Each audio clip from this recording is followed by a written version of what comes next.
Hey guys, it's Adam. I hope you're doing lovely. Welcome to Do You Watch Anime, a show where I sit down with a guest every week and ask them, Do you watch anime? And today, joining me is voice actor in such anime as Apothecary Diaries, A Sign of Affection, and Anyway, I'm Falling in Love with You. Bree Han, how are you today? I'm doing good. Good. So, do you watch anime? I do, in fact, watch anime. So, how did you originally get into watching anime? So I originally got into anime as just watching it as cartoons growing up. I Some of my earliest memories involve Sailor Moon, Inuyasha, Naruto, stuff on like Adult Swim after hours that I definitely should not be up watching, but me, my brother, and my mom would all stay up to watch. Love it. And then one of my earliest memories is going to Blockbuster and grabbing the Sailor Moon VHS tapes. Hell yeah. Oh my god, I love that. So, from the Sailor Moon VHS tapes, there we go. Mhm. Where did you go from there? From there, I just kept watching anime as just cartoons. Mhm. And then I think it really hit me that it was something different than cartoons in middle school. Um, and that's when I actually learned that dubbed isn't the only thing anime comes in. Because I watched it on like TV and stuff. And then my mom got a laptop, and I was like, "Let's watch Oran High School Host Club on YouTube and watch it Mhm. in like 3 different links for one episode." Yep. And so I did that, but then I realized, oh, anime is actually Japanese and it comes out in Japanese first. When I started, I was waiting for Inuyasha to come out every week on Mhm. TV, but I was like, man, I want to like know when the schedule is. So I would just Google like Inuyasha schedule, and it would be like sub dub, and I was like, what does that mean? And then I started watching Inuyasha and sub because I watched it every week when it came out in Oh, Japan. wow. So that was kind of like, I want to say 6th grade. Okay. Yeah. Yeah. Yeah. Growing up, I actually hated Inuyasha because Oh, I had a small child boy brain. Because it was here in Canada, it was Dragon Ball Z and then Inuyasha, mm-mm. back to back. Oh, and Dragon Ball Z. Yep. Yeah. And so I just wanted more Dragon Ball Z. So this Yeah. cat dog looking guy would come on the Mhm. screen and I'm like, ugh, now I have to go to bed because there's a mature warning on this. Ugh. Yeah.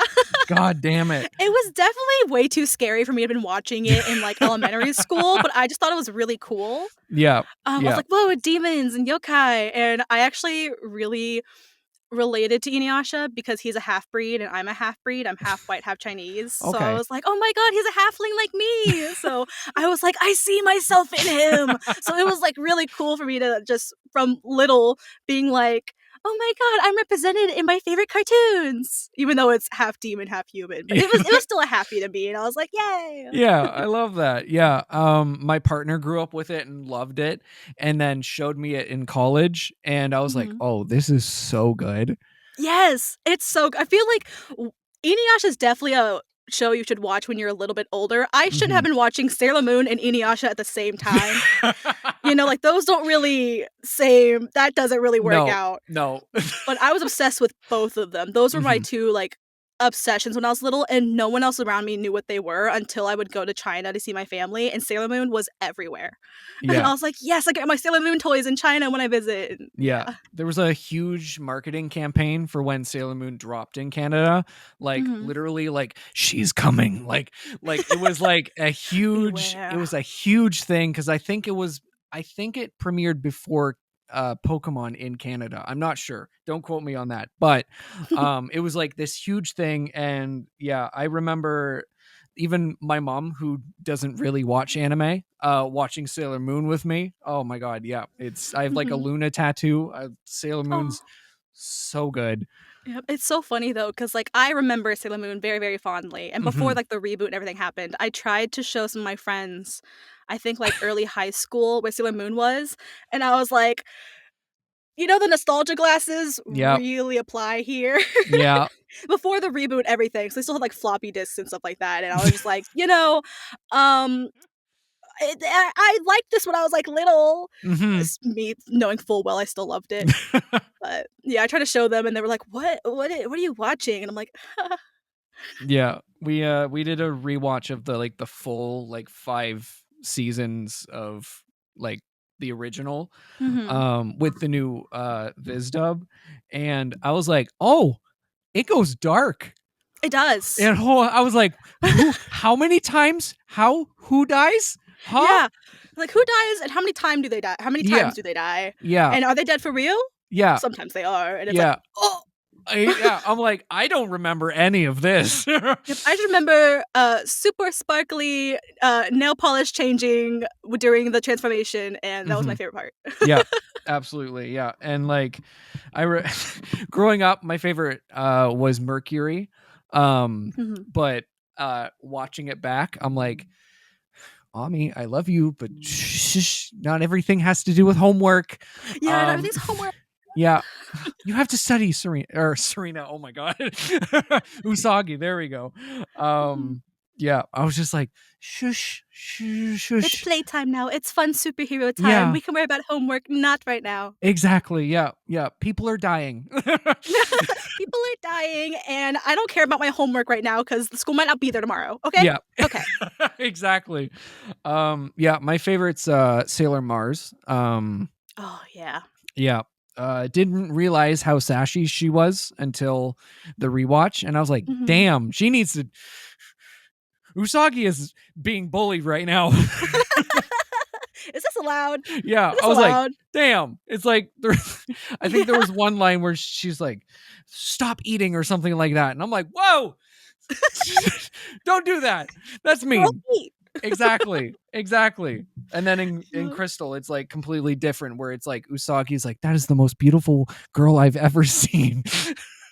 Yeah, for me, my favorite, and this was definitely a tell for a little, Yeah. Oh because yeah. Neptune and Uranus are my favorites. I knew they weren't cousins, but I Yeah. didn't know what they were. I didn't know the term for it when I was younger of, like, being in a relationship. Yeah. But now that I'm older, I was like, "Oh, they were the signs. There were signs from a There was young, young yeah, age." yeah.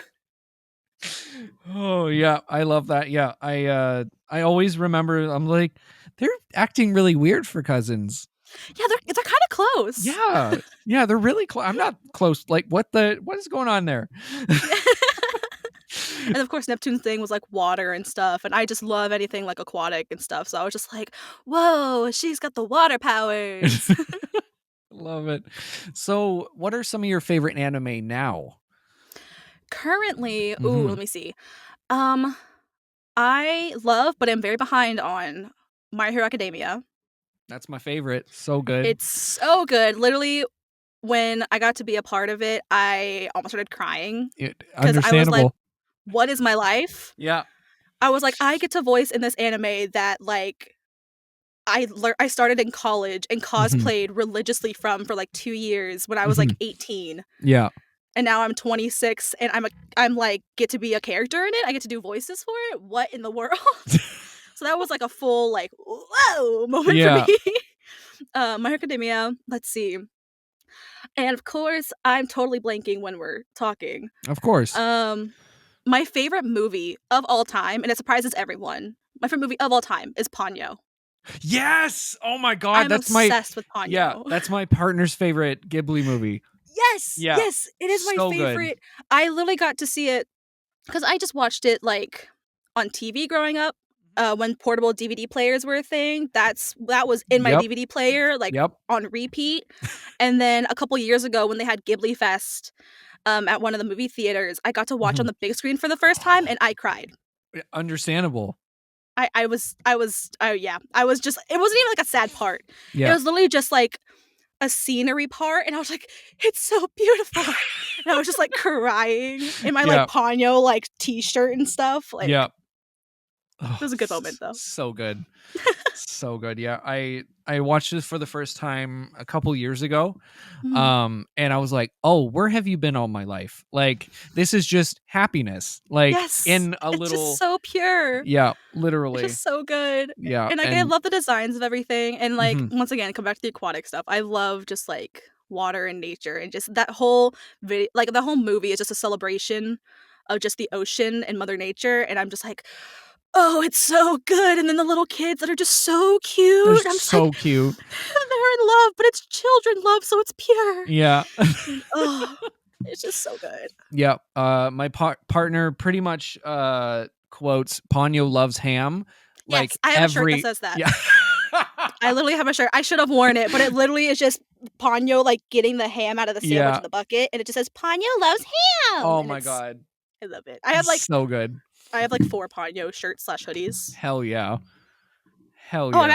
I just realized I'm wearing a Sailor Moon one right now. Yeah. We were just talking about that. Yeah. Yeah. Hell yeah.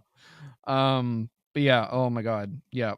And also going back to My Hero. My Hero is like my favorite anime ever. It's so good. I am way too far behind on it because this okay, I'm this kind of anime watcher, and I know it's gonna like irritate people. I'm that kind of watcher who it's really hard for me to finish things and keep up with things. Okay. It's the ADHD. And I was just talking with another friend about this, but they also do the thing where like it gets like really dramatic and we just stop watching.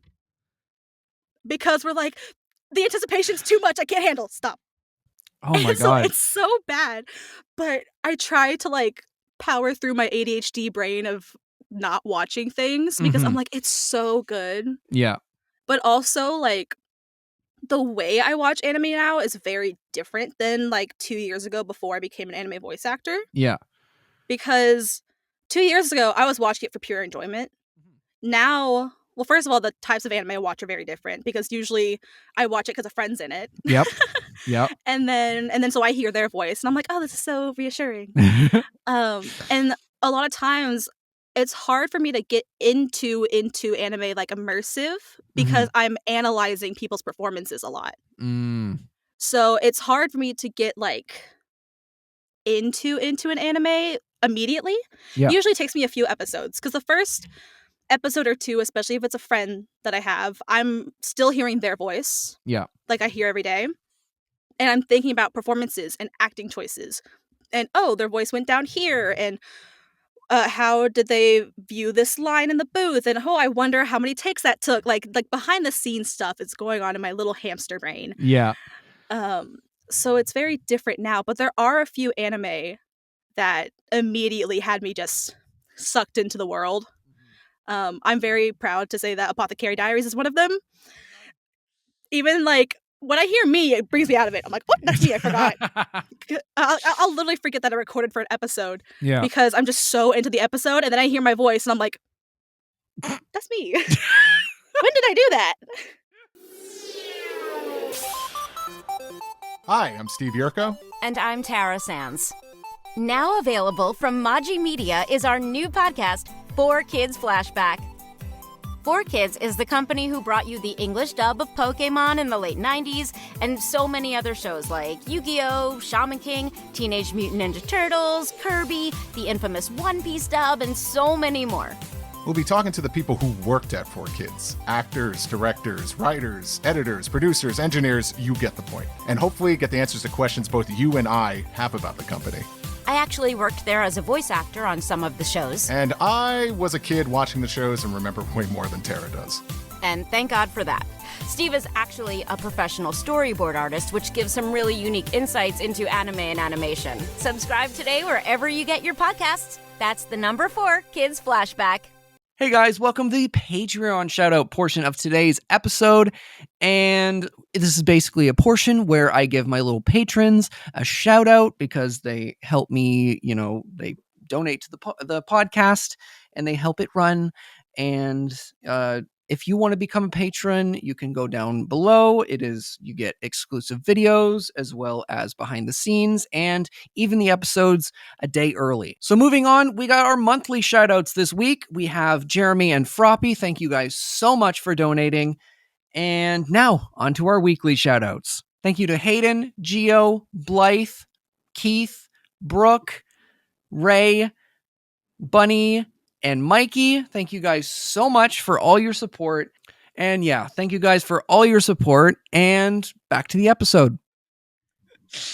Oh my god. Yeah. How is it voicing such a sweet bean? Like, it is so fun. Yeah. It is so precious. I'm literally in the booth, like previewing one of her lines. I'll just be like, she's so cute. And I had to compose myself and then Yeah. say the line. Yeah. But literally, like the last time I went in the booth, our engineer, August, Mhm. they were like, I'm so excited to record for Xiaolan because everyone talks softly and sweetly, and then Xiaolan's just like, bah! Yeah. And I'm like, yes, she's so fun to play.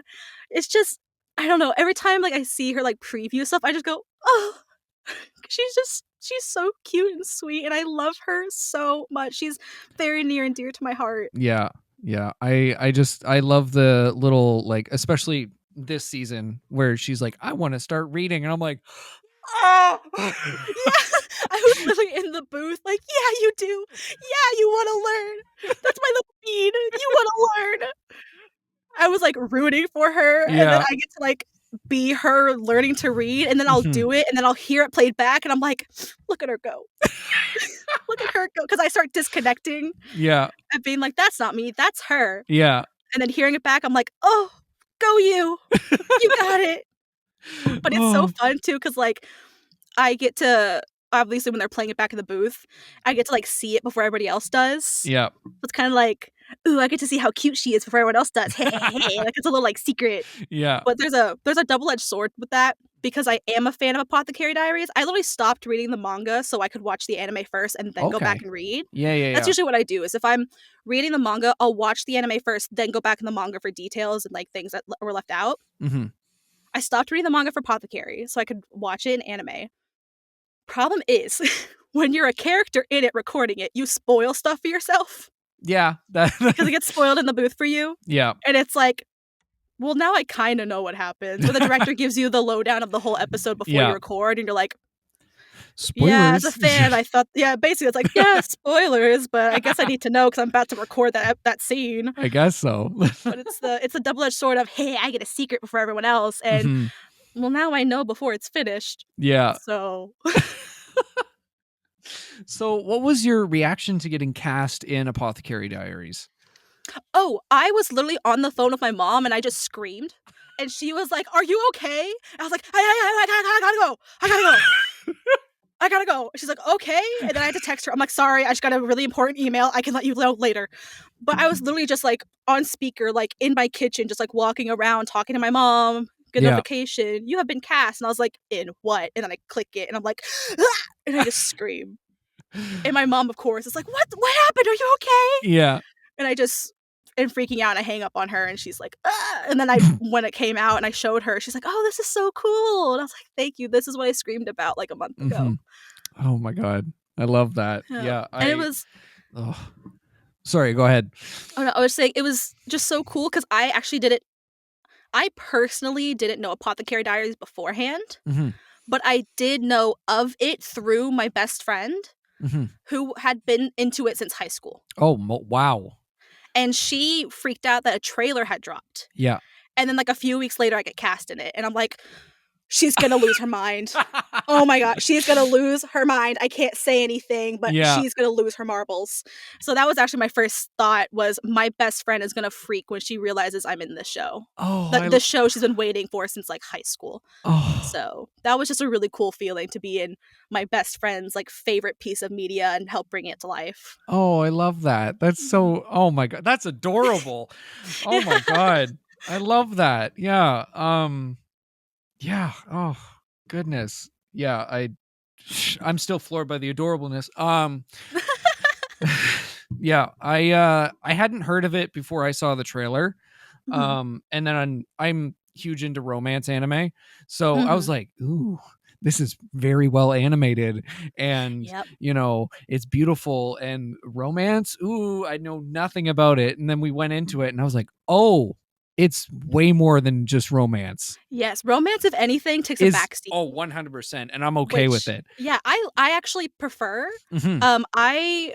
People are like, are you like shoujo or shonen? I'm like, I like the very interesting animes where there's a romance subtext, Mhm. but it's not the focal point. Yeah.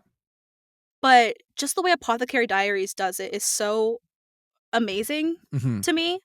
Because I remember I actually watched Sean's interview with you, and like he brought up how it's like a canon asexual character Yeah. being pursued, and it's the female who's asexual and the man's pursuing her, and I'm like, Mhm. that is just such a fun dynamic to me, like such a good, refreshing dynamic. Yeah. And just like how focused she is on just her hyper focus, her Yeah. hyperfixation. Yeah. And I'm like, I understand you and I see you. And it's, I don't know, it's just so refreshing getting one, an anime that's based in ancient China, so I have a personal tie to it. Two, something that I have a special interest in, which is apothecary and herbs, which I can get to later because there's actually stuff in my genealogy about that. Okay. And then having romance be subtext but not frustrating also. Yeah. Yeah. Like the way it's handled is just so so good. Yeah. Yeah. I really liked kind of, yeah, it's not the main focal point, which is so nice. And like Mhm. it's just it's there, but like it'll come up every now and again as a gag, if anything. Right. Right. And If anything, it's like, here's a funny little snippet. Remember, he has feelings. Yeah. But then she's totally just. I love it. Yeah. We always joke like he is so down bad. Yes. He is so down bad. So down bad. And Yeah. she's just not even on the rate. She's like, he's on one page and she's not even reading the same book. You know, Yeah, like exactly. if anything, he's reading like, I don't know, he's reading a dictionary and she's over here just like reading a picture book, you know, Yeah. or I think it's actually opposite. He's reading the picture book, she's reading the dictionary, you know, like Yeah. just completely different genres, completely different books. Yeah. I'm so in love with it. Yeah. Apothecary Diaries, I am biased because I'm in it, but it is probably my second favorite anime, like Okay. of all time. Yeah.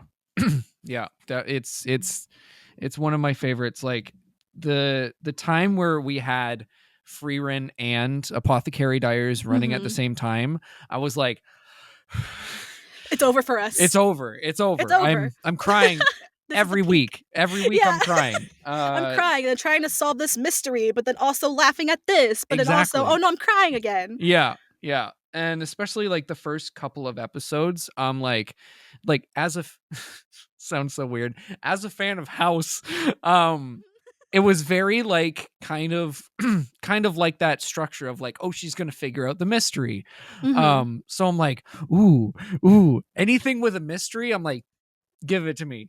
Yes, I'm gonna eat it up. Please. Yum, yum, Yep. yum. Yes. Yep, exactly. Oh, so Yep. good. For me, it's like, I was literally talking to someone about this today, Mhm. but usually a lot of like mystery and medical mystery shows, I am very much smooth ping pong brain, very small, very smooth.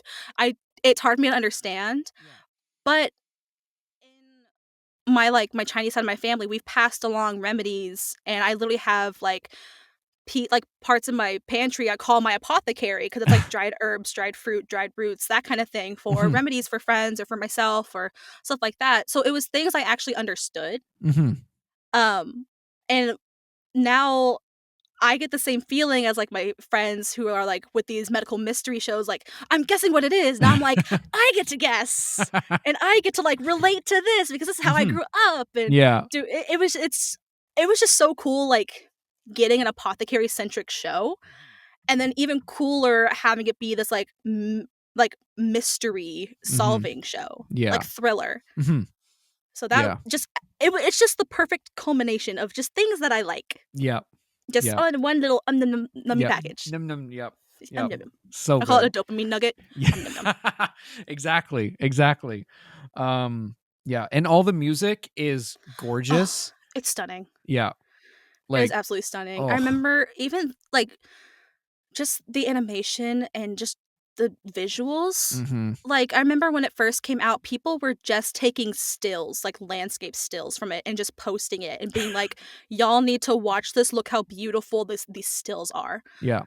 Like, literally my background right now is like an official drawing from the mangaka and stuff. Like, it's just so beautiful, the manga and the anime. Yeah. And that's also a big thing for me when I choose what anime to watch is the art style. Like the Okay. two biggest things are, do I have a friend in it? And then what's the art style? Because the art style, not if it's bad, but if it's just one that I don't like or I don't really vibe with, I Yeah. can't watch it. I just can't. Yeah. So I'm really happy Apothecary Diaries is so beautiful. What is a art style that you just don't vibe with? I'm prepared to get hate for this. JoJo's. Oh no, that's totally valid. Yeah, it's a very specific art style, but I don't like the harsh lines and the angular and when like they don't look their age, you know? It's just hard for me to get immersed in it because to me it's just like a caricature. Mhm.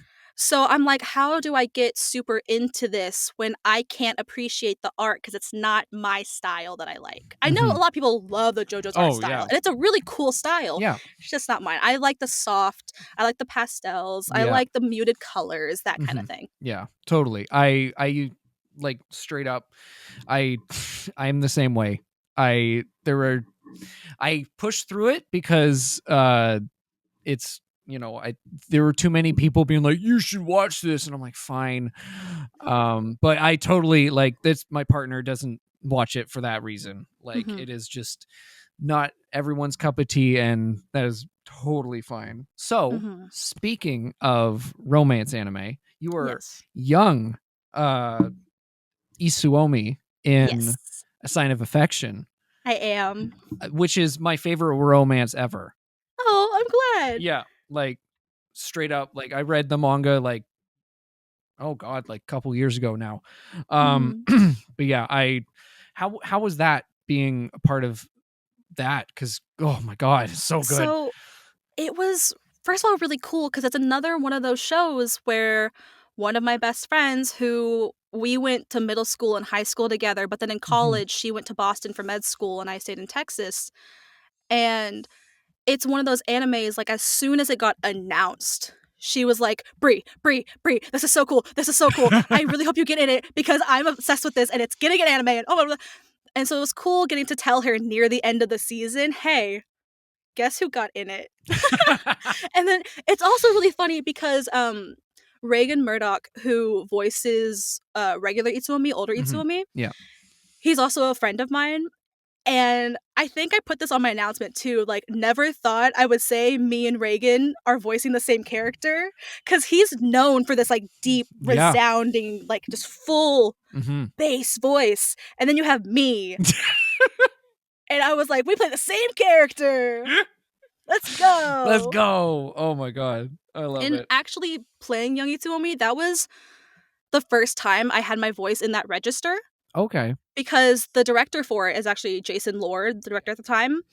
And he brought me on to my very first, not only my first Crunchyroll project, my first voiceover project ever. Wow. Which was Dead Mount Death Play. Yes. Oh my god, like 2 years ago. So he knows my voice. And I literally got the email, Young Itsuomi, and I was like, Jason, I can't do a little boy voice. What? Why did he ask me to do this? Yeah. And then I'm just like, you know what? I trust him. He knows what's up. He taught me a lot of what I know today. I'm like, I'm just gonna trust him and just go in. And I went in and I was like, Jason, what am I doing here? What am I doing? What do you want me to do? I know you have a vision. And he's like, hey, your voice, sit in your little register. Just sit in it and we're gonna put it in. And I was like, okay. And so I just sat in it and I was like, in my head, I was like, I still sound like I'm a 14-year-old girl. And then he played it back, but with Young Itsuomi's face. And I was like, it makes sense. It makes sense. You just gotta see it. Yeah. I see it now. Jason, your brain is so big. He had the vision. Yeah. Because I didn't have me doing little boy voices like anywhere. Because I at the time couldn't really do them. Yeah. He just knew my voice from working with me for a whole season for hours. Yeah. And he was like, no, I know what you can do and I know what I want you to do for this character. And I was like, okay. And then now I absolutely love Itsuomi. Yeah. One of my friends, I forgot to tell them that I was in it. And they realized halfway through that it was me because the first half of hearing him, they didn't know it was me. Yeah. And then when my voice gets higher, they were like, am I allowed to curse? Yeah, yeah. Okay, they're like, bitch, are you in this? And I was like, I forgot to tell you, but yes, that's me. But yeah, they're like, I've never heard your voice like do that. Like I've never heard you sound like that. I'm like, yeah, I didn't either until I went in that day. Yeah. Oh my god. I love that. And that's kind of like a compliment in a way, being like, I didn't even notice it was you, right? Yep. Yeah. I showed my voice teacher it like recently. Yeah. My singing vocal teacher, and she was like, what do they have you do in those booths? Because I couldn't clock that was you until later. Like if I just watched this, I wouldn't have known that was you, and I work with you weekly. Yeah. And I was like, thanks. But also, that was the director. Yeah. Knowing to bring that out of me. Yeah. Oh, I love that. So, Laid Back Camp. You voice a character in Laid Back Camp. which there's a funny story behind that. But Okay, yes. absolutely. Let's hear it. Which is So- one of my favorite anime. Again, It is so cute. So That cute. is the anime, or one of the anime, where when I'm doing some work from home stuff for another job, Mhm. I will have that playing on one side and be working over here, and every so often I'm just like, oh, click, click, click, click, click, click. Yeah. Oh, click, click, click, click, click. But the funny thing about that, and this happens more often than you think, Mhm. is we initially thought, first of all, we didn't know Rie, which is her name, Yeah. had a name. Okay, yeah. We just thought she was a bit part in one episode. Yeah. And then it was like, called back next week. I was like, it literally still just said, or what did it say? It didn't say her name. It said like train girl or something like that. Like it said something completely different. Or like, I don't know. It just had her like generic like description, not her Yeah. name. And then we recorded, and then we did like, I think it's like 2 or 3 episodes where she's in it. And it wasn't until like a week or 2 later, where a fan of the show on Twitter tagged Sean, who was directing it, and was like, hey, who voices Rie in this? And we're like, she has a name! She has a name, which you can not really Google it because she's so small. Yeah. We're like, she has a name. And then my partner in that scene, because it's 2 girls, Yeah. who are always together, they're besties. Mhm. Her name is also Brianna. Oh my Or god. Brianna. Yeah. They clocked who she was because she's been around the block. So she has like, people are like, oh yeah, I know who that is. Yeah. But they were like, who's that? Who is that? And I'm like, hi, it's me. Yeah. I'm new, but I'm this girl who we didn't know had a name, and we have just been calling like townsperson. Apparently her name is Rie Cheetah or something like that. Yeah. Oh my god. That's so funny. I love that happens more often than you think. That's literally how I'm in One Piece. It's because it was a bit part that we didn't know came back. And now I'm in One Piece and I can say that. Yep, that's incredible. I love that. It had been a while since I had watched Laid Back Camp. So as soon as you said Train Girl, I went, I know exactly who that is. Yeah. Yeah. The 2 girls who were like, this is how the train works. Yeah. Yep. That's us. Oh my god. It's Bree and Bree rocking it. I love it. I love it. So yeah, everyone should watch Laid Back Camp because yes, absolutely. It is so heartwarming. If you need an anime to just like chill to, like literally, I have this little thing that Sean actually told me, because Sean was working on Laid Back Camp and Kaiju at the same time. Yeah. And he was like, yeah, I go, yeah, Kaiju. And then I get to just go with Laid Back Camp. And I'm like, yeah. It's very much like you're working on something intense and you need to just decompress and just calm down. Just watch Laid Back Camp. It's so just charming. That's the best way I can describe it, is charming. Yeah, straight up. And like the food in that show. Oh my word. Oh my god. It makes me hungry. Literally. I'm like, I want to learn to camp just so I can do the camping food. Let me just get a camping stove and go in my backyard. Yeah. I'm just going to do that because I just want to recreate this. I've never thought camping food looked delicious until this show. Literally. Yeah. I'm like, Laid Back Camp food, Ghibli food. Yes. Yes. Good food. Good food. I would like to eat it, please. Yes, please. Mushoku Tensei bread, and then we're good. Yeah, just the anime foods. Yeah. Oh, I've actually done it to where like I'm that kind of person who like when I am like, we're gonna watch like a marathon of something or we're gonna do a watch party, I will make themed food for it. Oh so my God. like me and my friend, my bestie from college, one of the first things we did for like anime together was when we watched Ponyo together. She had some ham from Thanksgiving that her mom had given her like the break before. We had our kettle in her dorm room, sitting on the bed eating Ponyo ramen while watching it, and I'm like, I think this just awakened something in me because now I'm gonna have to do themed food for every watch party that I do, and I do. God. That's what I do. I love that. Oh my god. That's what kind of like themes have you done? Ghibli, definitely a few Ghiblis. Yeah. I do it for movies too. So the big one I've done is Lord of the Rings. Oh wow. Where I did we called it a Hobbit spread, where it literally covered an entire kitchen table. When me and my friends play D&D, Yeah. you best believe I'm making a D&D feast. Of course.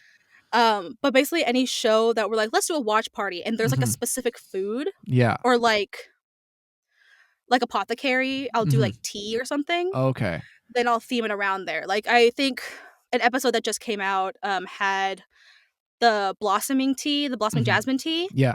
And I literally just have that in my tea. Instead of a coffee bar, I have a tea bar. Yeah. I literally have that in my tea bar. So when I was watching the episode, I'm like, best believe I'm taking out my clear teapot and I'm doing it. I'm getting the blossoming tea.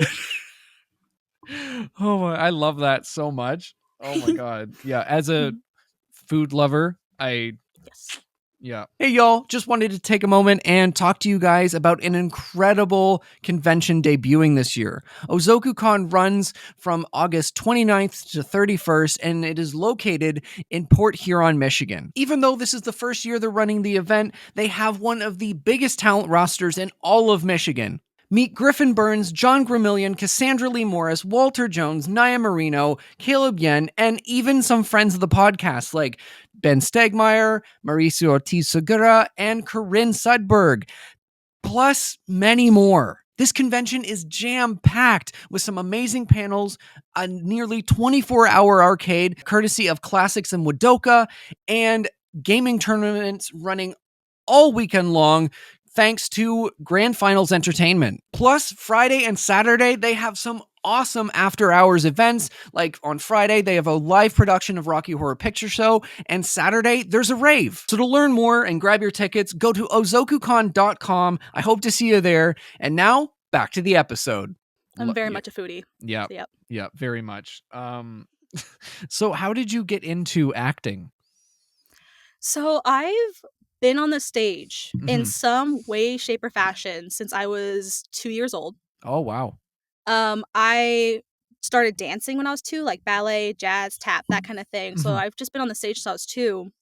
And then I was in singing. I was in choir in elementary school, select choir, that kind of stuff. And then in 5th grade at my school where I went, the summer before 6th grade, so the end of 5th grade year, going into it, they do auditions for or this year they did auditions for the Wizard of Oz, for us to be Munchkins and Okay. Ozians Yeah, and yeah, yeah. that kind of thing, because usually at our school it was like high school, like the musicals were for high schoolers. It was only for high schoolers, but because of the Wizard of Oz, they opened it up to middle school too, and I just so happened to be going to middle school that next year.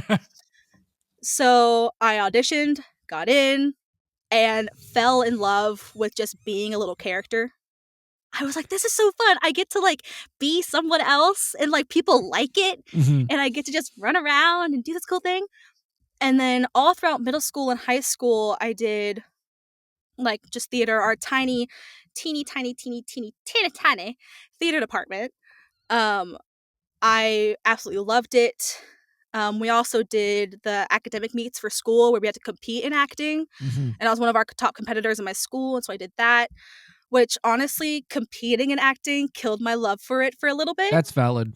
I literally, my senior year of high school, my choir teacher who asked me, who was a choir president at that time, I was like choir president and lead of the spring comedy and the musical. I was that kid. Jesus. I was that kid. Yeah. And then he's like, so what school are you going to? And I was like, I'm going to this school and I'm going for business. And he was like, you're what? So I was what? like, yeah, I gotta be a big girl and I gotta go to business school. And I did. Yeah. It was a time. And then I remember freshman year, I was talking to another just like freshman orientation, like person I had met Mhm. that I kept in contact with through freshman year. Told them that I was like lead in like school and stuff in high school and all that stuff. And they're like, you should join club theater. You should join. I was like, nah, I gotta be a big girl. I gotta put on my big girl pants. I gotta go business school. Let me go buy a suit. And they kept literally for 3 years every semester. They were like, hey, you should join club theater. You should join club theater. They probably asked me, I don't remember how many times, 6 or 7 semesters. Holy shit. Hey, you should join club theater. I want you to join. I want you to join. And I finally went, you know what? It's my senior year. It's my last year. Let me go ahead and do something fun. Did it. intentionally told them I want a smaller role because I'm getting back into acting. And apparently the directors of club theater, because there were a few, fought over that after I auditioned. And I was like, thank you so much for the compliment, but please don't put me as a big part. I can't do that right now. And I fell in love with being back on stage. It was tiny club theater. We performed in a makeshift stage in the library. It was so fun because honestly, and what I've talked to some actors about and we don't talk about enough is that some of us have stage fright. Mm-hmm. That's why we're voice actors mainly. Because for those 3 years I said, no. It's because I had stage fright for 3 years. Because I had been forced to compete in acting for 6 years and it wasn't fun anymore. Yeah. It was just get another medal, get another ribbon, get more points for our school. Yep. And then the thought of performing for 3 years just froze me up. Yep. And then I finally fell in love with it. I did the competition once for 1 year and I was like, no, can we not do that again? Thank you. Yep. I literally remember there was this one time where I had done so many like meets for my school in different subjects that I missed 2 weeks of school because I was competing for them. They were all excused because I was doing the academic circuit for them. And then I got home and I missed another day of school and I woke up 13 hours later being like, I'm missing school. And my mom was like, you've done enough for them. Yeah. You're good. Like, rest. They're like, I haven't seen you in 2 weeks because you've been doing stuff for school. But a lot of it was just competition acting. And it took my love for it away for 3 years. Yeah. But then when I finally, that one friend who every single semester, whenever auditions came around, they're like, hey, auditions are this time in the library, you should come. Auditions are this time in the library, you should come. I never showed up until my senior year. Fell in love with it. And then do you know what happened my last semester? The panini. Yep. I was going to say. Yep. COVID. That happened, shut down our theater a week before our last performance, or the week before our performance, which would have been my last performance because it was my last year. Yeah. And I was like, no, I just got back into it. I just got back into loving performing again. There's no way that it has to stop here. Mm-hmm. And then my best friend from college, her mom was really into the local teeny tiny theater scene. And one of her theaters was putting on a Zoom play. And she was like, hey, Bree, you should join the Zoom play, this little 8-year-old. And I was like, I could play an 8-year-old. Let's do it. Did that. I was like, wait, I just have a Blue Yeti microphone and a computer. I can go somewhere with this. Something can happen here. And then I started Googling with my little fingers. And I was like, voice acting? I've been watching cartoons since I was little and anime voice acting in Texas? Crazy. So I immediately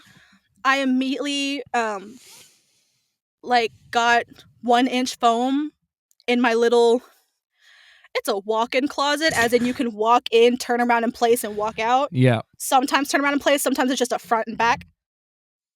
But I made it a little studio with my little mic I had from high school, 1-inch foam, and lots of clothes. Yep. And a little laptop stand.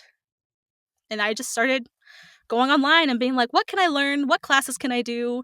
How can I further this? And then, what do you know? Now I'm doing it professionally and I have this fancy booth. It's fancy. This fancy, smancy screaming box. Yeah. Oh my gosh. Yeah. That's awesome. Was it the play to the Zoom play to push you towards voice acting?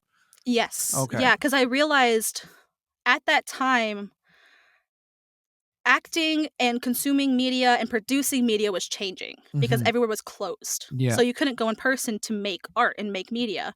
So I did a lot of research and was like, oh, they're still creating these animations. They're still creating things that don't have a face to it while everyone's at home.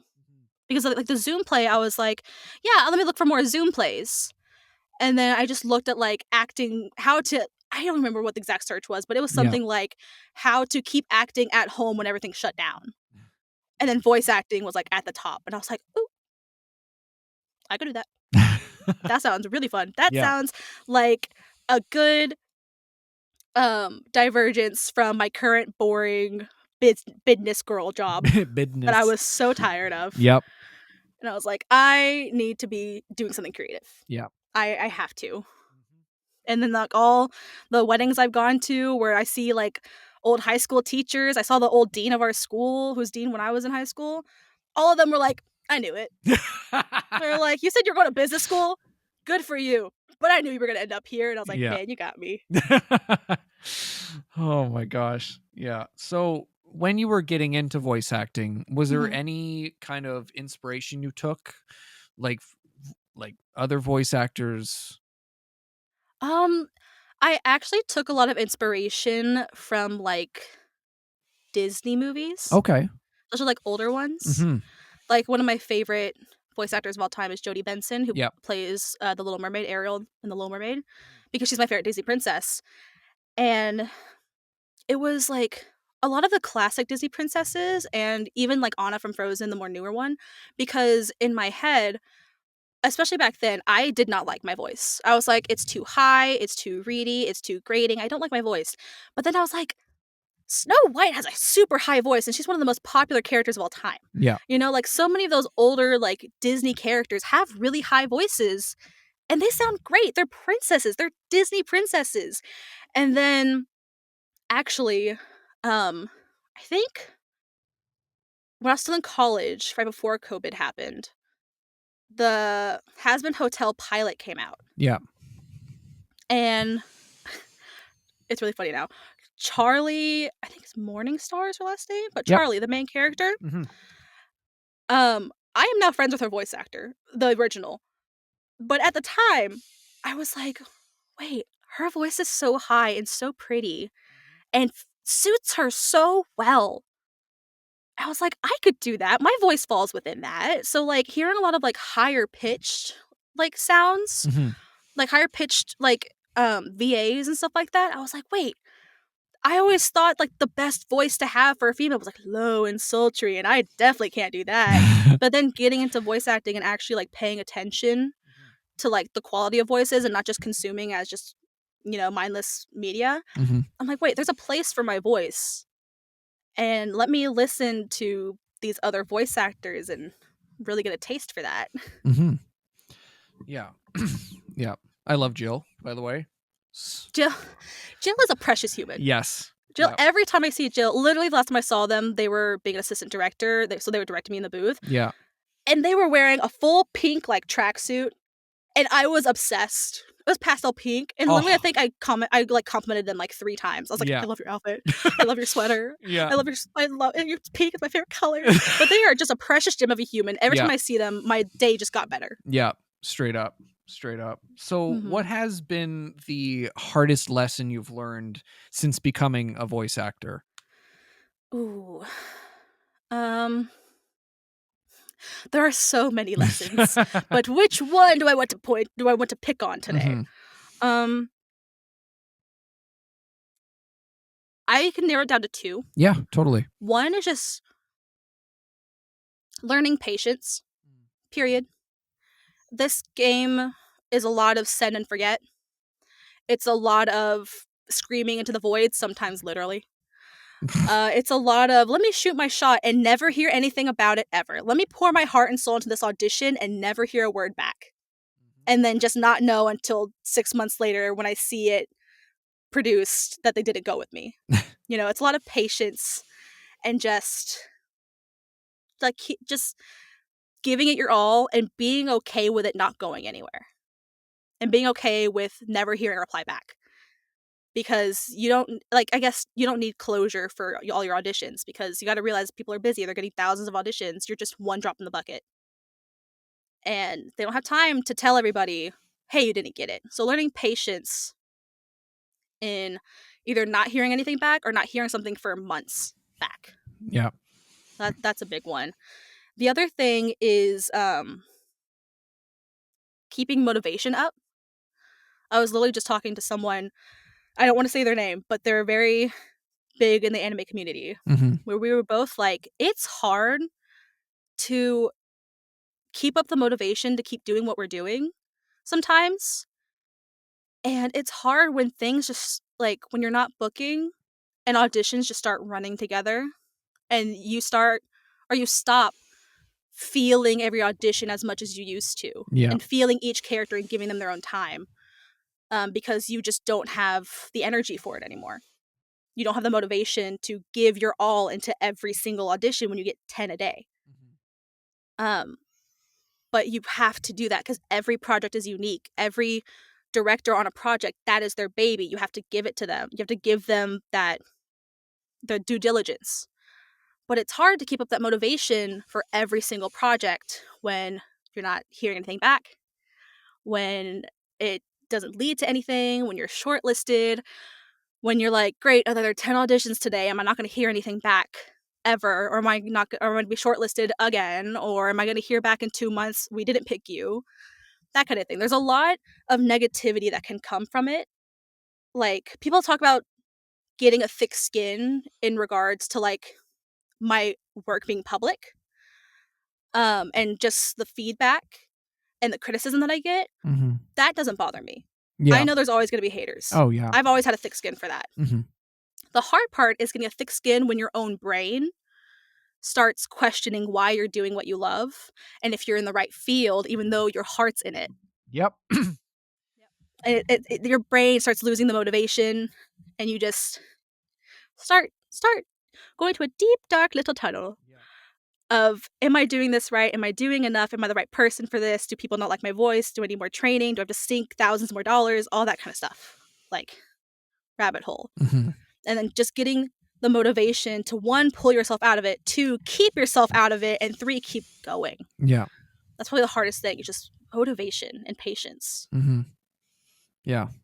I totally, I feel that over here. Like, totally, like, you know, especially just like having the kind of thicker skin and like not getting down on yourself too much. You know, that's so important. Yeah, I completely agree, because there's sometimes I send out emails to guests that don't respond, and that's totally fine. Like, I'm like, people have lives. That's totally fine. I'm not going to get down, you know? But yeah. So what was a moment during your career so far that made you go, I'm doing something great here? I'm thankful I've had a few of those moments. I want to say it was my biggest one actually happened recently. Okay. And it was with Apothecary Diaries. And it was just, how do I even describe it? It's like going into the booth and knowing, literally a year and a half ago when I first started Crunchyroll, every single line having to do multiple takes and being like, oh, I'm so sorry, I messed up. Can I, let's redo that line this way, and having, like, just doing one line at a time, taking so long on each line because I was just in my head, and I was a newbie. I mean, like I said, it was my first VO anything ever, and it's very public, which I also had to get a thick skin for, because and then going into Apothecary, my recent session with Xiaolan, it was like 45 minutes, and literally he was just like, okay, here's 10 lines, here's a preview, let's just go. And I just went boom, boom, boom, boom, boom. And then we played it back, and I was like, I like how I did that. Being like, finally, like, being able to see a performance of mine in like immediately, not after post-production, like immediately, and being like, I'm proud of that. I like that. And Xiaolan, she's so easy for me to tap into now. Before, I couldn't keep my energy up as high as she was. Sean would literally make me jump in the booth to get my energy up. Now she just comes naturally. I love her to death. She's my comfort character. Yeah. And being able to have that close connection with a character, doing a performance, and immediately being like, that's the one, I did it, I nailed it. And then having the director being like, yeah, that's it. Like, just having, I don't know, just that good feeling of, my skills are getting better, and other people are recognizing it, but most of all, I'm finally recognizing it. Yeah. And seeing it happen real time, where I can say, I like what I just did. It's that's such a good feeling. Yeah, totally. Like, I also feel it over here, because at the start I was like, huh. I look back at old episodes and I'm like, ugh. That's just how it is. Exactly. That's when you start and Oh, like yeah. your stuff's online. Like I literally just like saw an interview with Dochi and she was like, "You're allowed to be bad in the beginning, even if your stuff's published." Yeah. And I was like, I needed to hear that. Thank you, because I've cursed my first 3 episodes of Deadmount for a year, where I sound like like all my friends are like, "You sound like a completely different actor in season 2," and I was like, "That's because I was finally an actor, dude. I finally learned how to act like with a mic." Yeah. Because acting in front of a mic and acting on a stage is very different. Very. And acting in anime and acting in any other animation is very different. And Yeah. for me, it's pretty hard because there's so many technical elements to it while you're recording that you have to keep in mind instead of just reading a script. It's like, okay, read a script, match lip flaps, do it within this time, and do it when you got cold reading. Go. And it's Yeah. like, oh. Was that something that came up like that you were surprised by when you were starting? Which in particular? Just everything all at once. Yes, it was very overwhelming. Mm-hmm. I had taken a couple classes, in-person classes by then. Yeah. Online classes are great, but they don't really get you ready for being in the booth. Yeah. And luckily, I had taken a few in-booth classes here in Dallas. And I was in the booth, and it was just so fast. But Jason was so patient with me. Mm-hmm. And I thank him so much for being so patient and being okay with teaching me like techniques that anyone else probably already knew how to do, like how to scream safely. Like I was like, and he was like, "Hey, we're gonna do that safely, and we're gonna do it like this, and it's completely different. How to add texture to my voice, like all these different things that someone who was a lot more experienced would already know." But I learned so much very quickly, and it's a lot of like just like trusting after a certain while that you'll get the timing right. Because once you've done it long enough, you like get the sense of like, okay, that's this long. I know how to make it work. Yeah. And then even if you don't, it's not live. You can redo it shorter or longer. Yeah. Sometimes they have to rewrite part of the script. But what what really got me in the beginning was all the abbreviations for things. Oh yeah.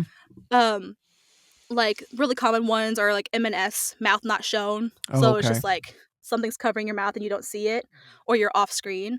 NIJ, not in Japanese, so it's like a gasp or something they added for the English dub, but wasn't recorded in Japanese. There was literally, let me see if I can remember it. It was like the first month I got in the booth, and it was like 3 or 4 acronyms in a line. It was like, oh my god. Oh, I remember what it was. It was MNSNIJOM gasp.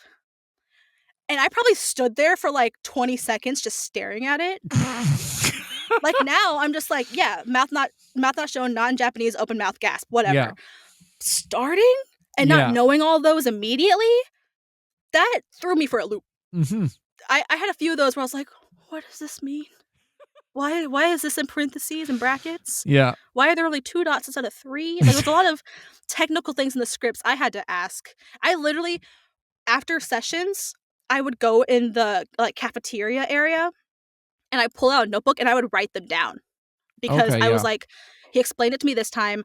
I need to know what it is next time. I'm going to be seeing this over and over again. And I have like a book of like anime vocab that I would write down after each session, and I would write down the big pieces of advice that would come from each session. I would write it down in my notebook so I would remember it for next time, so I'd get better and better and better. Yeah. Oh my god, that's very smart. That's yes. Yeah, especially for neurospicy people. That's very exactly. It has to be written down, or I forget it. Exactly. That's why it was written in a sparkly pink pen too. Yep. There you go. Even better. It's why I have a planner now. Because sweet Jesus. Oh my dude, wait till you have multiple planners. Oh yeah. Oh. I have a weekly and 2 monthly ones. And then I have my daily one on my phone. Oh my god. I have so many planners because it's really bad. If it's not written down on my phone, which is my main calendar, and then I don't write it down in my at least weekly calendar, it's not happening. That doesn't exist in my brain. That is not a thing that's happening that week. Yep. I was like, okay, I have to write this down. I have to put this in my phone. I'm like, well, especially when at the start of the year, I reached out to about like 10 people, and 6 of them got back to me, in 40 minutes. And I literally was like, Whoa. ah, Just no, I have to juggle 6 people Yeah. and time things and schedule things Yeah. and oh. I literally was like, Let me just yeah, I need to one person at a time. That's it. Oh my Yep. God. Oh. Yeah, good on you for putting all this together, though. Yeah. I feel like you've gotten like a routine of how to like do things like Yeah. that. Just starting a routine with doing anything when you're spicy is Yeah. hard. So kudos to you for getting it and being able to keep doing it and doing like fantastic like stuff here. I've been watching the interviews with my friends. I'm like, Thank you. this is so entertaining. Thank you. Thank you. Yeah, that actually means a lot. Thank you. Yes, of course. So, what would you recommend to new people getting into anime?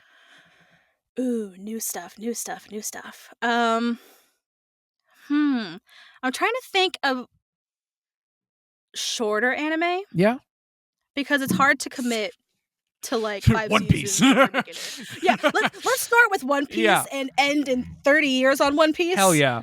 That'll be the first and last anime. Yeah, exactly. And not just because you not want to watch anime. No, it's because it's going to go on for the rest of your life. Yeah, totally. Let me see. Oh my word. Beginning. Depending on the person, Mhm. if they just want something lighthearted and just something fun and just quintessential anime, I'd probably say Ouran High School Host Club. Okay, yeah, that's a good Because one. it's low stakes, but it's still very like engaging, and it has the tropes of like reverse harem and stuff like that. Like it has the good anime tropes Yeah. in it. And it's one that a lot of people, like if you get into anime and you want to get into the community of anime, almost everyone's going to know. Yeah.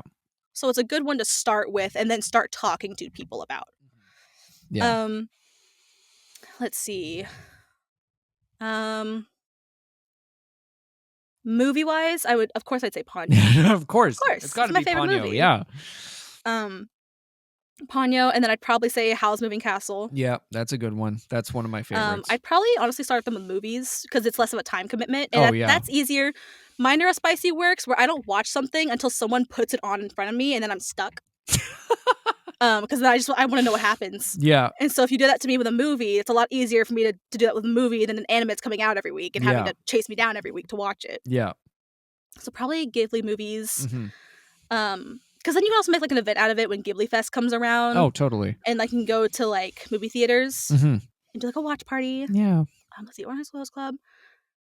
If it's someone who likes drama Mhm. and really likes to like feel and get immersed in like, because there's some of those like media consumers that want to get their heart ripped apart, like they want to feel as much as they can. And I can't believe I didn't say this earlier. It's my favorite anime is Violet Evergarden. Oh my God, that's just Yeah, I would tell them like, if you want to feel, if you want to see how far animation can take you and how much, like, it's not just a cartoon. No. Like, if you want to get in the nitty gritty, you want to appreciate anime and understand that it is an art form, Violet Evergarden, because it will make you feel. It will show you this isn't just a cartoon. This is for adults. This tackles some serious topics, but it's also orchestrated beautifully. Yeah. And it's gorgeous and stunning, and it makes you feel.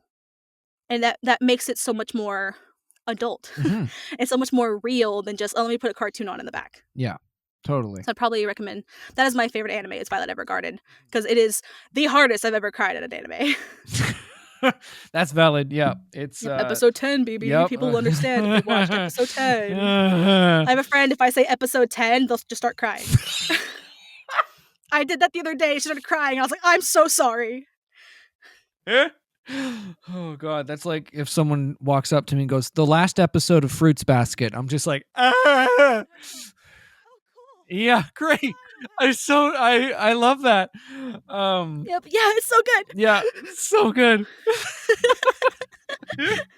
It's like my second favorite anime. It's fine. It's great. It's your favorite. Why are you crying? That's why it's my favorite. Yep. Yeah, one of my friends finished it like this week, and I'm like, "See, I told you, you should have watched this like 3 years ago." When the hype was here and everyone was crying, now you're the only one crying, and we've all come to terms with it. Yep, exactly. Welcome to the club. Well, thank you so much for coming on. Of course, thank you for having me. This was so fun. Oh yeah. So where can the lovely people find you? Yes, you can find me on X, the artist formerly known as Twitter, at Keep Breathing, BREETHING. So like my name, Keep Breathing. Also Instagram, the same thing, KEEPBREETHING. Those are really the only social medias that I do. My Facebook's private. Please do not try to find me out. No, that's personal. No. And then I technically have a LinkedIn, but not even I go on it. So why would you?